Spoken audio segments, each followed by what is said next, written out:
Delhi police ने आज 5 जो आतंकवादी गिरफ्तार किए हैं, तो उन्होंने अचानक उसमें कहा है कि 2 जो है ये खालिस्तान समर्थक हैं।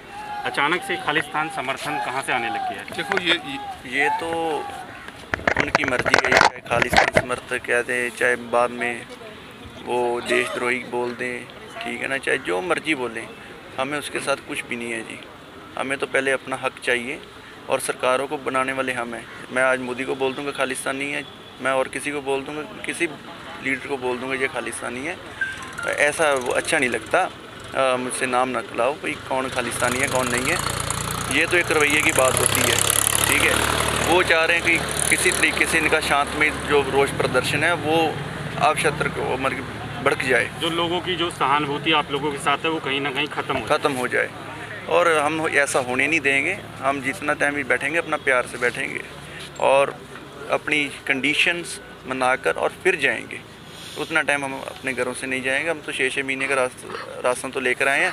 संगत ने इतना प्यार किया, वो राशन खुलने की नौबत ही नहीं आई अब तक। हम चाहेंगे कि सरकार को मानकर, और ये जो रास्ते में से नंगते हैं लोग जा रहे हैं और वो कोई परेशान नहीं हो रहा, वो बता रहा है भाई आप अगर हक के लिए बैठे हो तो अपना हक लेकर जाना, अपने हक के बगैर मत जाना यहाँ से। और हमें तो उनकी तरफ से सपोर्ट मिल रही है। और इतनी बेनतियाँ करता हूँ मैं खिमा के चाचा को, संप्रदाय दल बाबा बिधि चंद से समूह निहंग सिंह जथेबंदियों से। वाहिगुरू जी का खालसा। ये जो लाखों किसान जो अपने घरों से बेघर होकर सड़कों पे बैठे हैं, ये अपने घरों में परत सकें और जो इनकी हक हैं इनको मिलने चाहिए। तो ये भारत बंद जो है अभी एक शुरुआत है। अभी आगे के देखिए, अगर ये सरकार नहीं मानी तो अभी किसान और भी रोष प्रदर्शन करेंगे। टैक्सी वाले ये सभी आपका समर्थन कर रहे हैं, जहाँ तक दिख रहा है सभी लोग आपके। देखिए, मैं आपको आज एक बात बताना चाहता हूँ। आज इस टाइम चाहे वो टैक्सी यूनियंस हैं, ट्रक यूनियन है, बस यूनियन है, या मैं समझता हूँ कि इस देश का जो हर एक इंसान है वो किसानों के साथ खड़ा है। आज सबसे जो मेन चीज़ है, इस देश का अन्नदाता वो बहुत समस्या के अंदर है। जब अन्नदाता को प्रॉब्लम आएगी तो आप समझ सकते हैं कि कितनी बड़ी बात होगी। तो ये किसान भी खतरे में है, किसानी भी खतरे में है। और अब सरकारों को चाहिए कि अपना ढीला मुल्ला जो रवैया है उसको छोड़ के और जल्दी से जल्दी इस मसले को सीरियसली हल करें। मतलब ये दिखावा ना करें कि आज ये मीटिंग हो रही है, कल ये मीटिंग हो रही है, क्योंकि इन लाखों नहीं करोड़ों, कोई 60 से 70 करोड़ किसान है इस देश में। वो जो भी मीटिंग होती है सब अपना चैनल खोल के देख रहे होते हैं, टीवी खोल के देख रहे होते हैं कि अब इस मसले का हल होगा, अब इस मसले का हल होगा, लेकिन निकलता क्या है? खोदा पहाड़ निकली चूड़ी। जिस किसान ने पूरे देश को अन्न दिया, आज उसे वो अगर अपने हकों के लिए इस सड़कों पे उतरा हुआ है तो उसको कह देते हैं, कभी वो आतंकवादी कह देते हैं, कभी खालिस्तानियों का नाम दे देते हैं।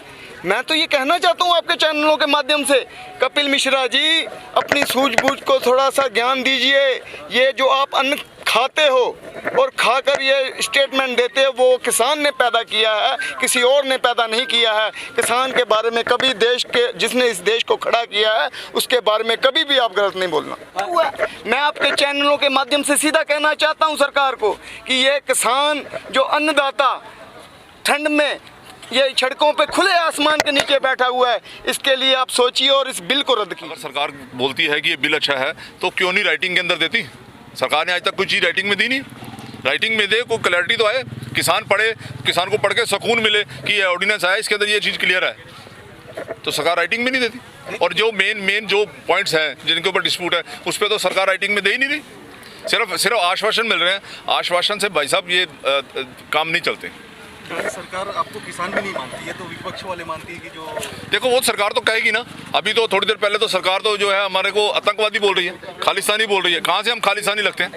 आज इस जगह पे जो इतने दिल्ली सिख गुरुद्वारा मैनेजमेंट कमेटी की तरफ से जो लंगर चल रहे हैं, इसमें शाम के टाइम जो पंगत लगती है, आप आके देखिए ना, ऊपर NH-24 में हजारों लोग बैठे होते हैं। इसमें कौन से धर्म का बंदा नहीं बैठा होता? इसमें सिख भी होते हैं, इसमें मुसलमान भी होते हैं, इसमें हिंदू भाई भी होते हैं, इसमें बौद्धि भी होते हैं, सारे होते हैं। कोई जातपात ही नहीं है। आखिर सरकार चाहती क्या है सर? मतलब अगर वो नहीं लेना चाहती वापस, देखो सरकार को अपना अड़ियल जो रवैया है इसको चेंज करना चाहिए, बस और कुछ नहीं। इतनी सी बात है। देखिए जी, ये तो आंदोलन लंबा चल सकता है। जितना टाइम सरकार नहीं मानेगी, चाहे हमें नहीं परवाह, चाहे वो हमें 1 साल लगे, चाहे हमें 2 साल लगे, चाहे हमें 3 साल लगे। अगर 3 साल की बात हो फिर तो हम तो सरकार ही फिर और कोई ले आएंगे। वो ऐसा नहीं करना चाहिए। तानाशाह सरकार को ऐसा नहीं करना चाहिए। और उनको एक सिंपल सी लॉजिक है, अगर कोई भी बात है बोल रहे हैं पाए। अगर हमारा प्राइम मिनिस्टर बोल रहा है भाई सरकारी खरीद बंद नहीं होगी, ये नहीं होगा, वो नहीं होगा, हमें काइंडली रिटर्न में दे दीजिए। रिटर्न में देकर और सभी अगर किसान जथेबंदियाँ हमारी समूह भारत की जे उससे सेटिस्फाइड होती हैं तो फिर हम धरने से उठने के लिए तैयार हैं, अदरवाइज़ नहीं। इतना टाइम हमें अपने दिल से और हमें अपने सभी भाईचारे से जितना टाइम हमें तसल्ली नहीं मिलती और हम उतना टाइम यहाँ से जाने वाले नहीं हैं।